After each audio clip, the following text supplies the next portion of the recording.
ఈ లోకమంతానే వెదకినా లేదయ్యా ఎక్కడ ఆనందం నీ సన్నిధిలో ఒక క్షణం గడిపినా నా హృదయం పొంగెను నా హృదయం పొంగెను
క్షణం గడిపినా నా హృదయం పొంగెను, నా హృదయం పొంగెను. వందనాలు వందనాలు శతకోటి స్తోత్రాలు నీకేనయ్యా. నీ కృపలన్నీ తలపోసుకొనుచు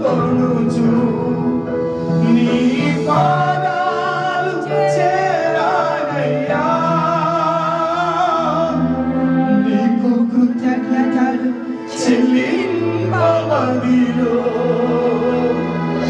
నా కన్నీళ్ళు మిగిలాయయ్యా. నీ కృపలన్నీ అవునయ్యా, నీ కృపలన్నీ తలపోసుకొనుచు నా కన్నీళ్ళు ఆగవనయ్యా. కరుణలో చనిపోయినాను ప్రభువా. నా కంటంలో చందలు కలిగిన వాళ్ళు విద్యావంతులు, శ్రేష్ఠులు, పండితులు, జ్ఞానవంతులు, ధనవంతులు, బలవంతులు మరణించారయ్యా. నీ కృపలన్నీ తలపోసుకొనుచు నా కన్నీళ్ళు మిగిలాయయ్యా. మన మధ్యలో ఉన్న పాస్టర్ గారు గురించి ప్రార్థన నడిపిస్తారు.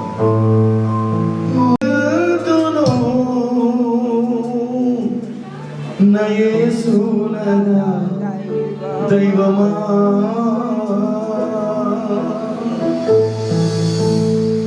సకల ఆశీర్వాదాలకు కారణభూతులైన మా తండ్రి, మీకే వేలాది స్తుతి స్తోత్రాలు చెల్లిస్తున్నాము తండ్రి. ఈ సాయంకాలపు శుభవేళ తండ్రి, మా ఆత్మీయ తండ్రి యొక్క ఆత్మీయ పుట్టినరోజు సందర్భంగా తండ్రి, మీ బిడ్డలుగా మేమందరం మిమ్మల్ని మహిమపరచడానికి, మిమ్మల్ని కీర్తించడానికి, మిమ్మల్ని స్తుతించడానికి, మిమ్మల్ని ఘనపరచడానికి నైనా మీరు ఇచ్చిన కృపను బట్టి మీకు వేలాది స్తుతి స్తోత్రాలు చెల్లిస్తున్నాము తండ్రి. అయ్యా, కూడి వచ్చిన దైవదాసులందరినీ నాయన అయ్యా నాయన కుటుంబాలతో నడిపించినందుకై మీకు స్తోత్రము నాయన. అయ్యా ప్రభా, ఈ ఆత్మీయ జనన దిన వేడుకలను నాయన పురస్కరించుకొని తండ్రి, సంఘ బిడ్డలు అనేక మంది దైవ సేవకులు నాయన ప్రభా వచ్చి నాయన మీ నామాన్ని హెచ్చించడానికి మీరు ఇచ్చిన ధాన్యతను బట్టి మీకు స్తోత్రము తండ్రి. ఆరాధనలో నాయన ప్రభా తండ్రి మీరుండి నడిపించినందుకై మీకు స్తోత్రము తండ్రి. అభిషక్తులైన నాయన యోహాన్ రాజన్న నాయన నిలవబడి నాయన మీ బలమైన వర్తమానమని ఉపభావించుకుంటాడు తండ్రి. నాయన ప్రతి ఒక్క హృదయాన్ని మీరు తెరవమని ప్రార్థిస్తున్నాము తండ్రి. అయ్యా, ఈ శబ్ద యంత్రం ద్వారా ఎందరైతే మీ మాటలను నాయన వినబోతున్నారో తండ్రి, మీరు అభిషేకించండి తండ్రి. వారి నాయన హృదయంలోనైనా అయ్యా తండ్రి ఒక చలనమును పుట్టించండి తండ్రి. అయ్యా నాయన అలాగే చర్చని రీడెడికేట్ చేయబోతూ ఉంటాడు కదా తండ్రి. కుమార పరిశుద్ధాత్ముడైన నామములో మీరు అభిషేకించమని ప్రార్థిస్తున్నాము తండ్రి. కూడి వచ్చిన వీళ్ళందరినీ మీరు ఆశీర్వదించమని, ఈ కార్యక్రమం మొదటి నుంచి ఆఖరి వరకు మీరే అధ్యక్షత వహించి నడిపించమని సర్వశక్తి కలిగిన యేసు నామములో బ్రతిమలాడి వేడుకొంచున్నాము మా ప్రియ పరలోకపు తండ్రి.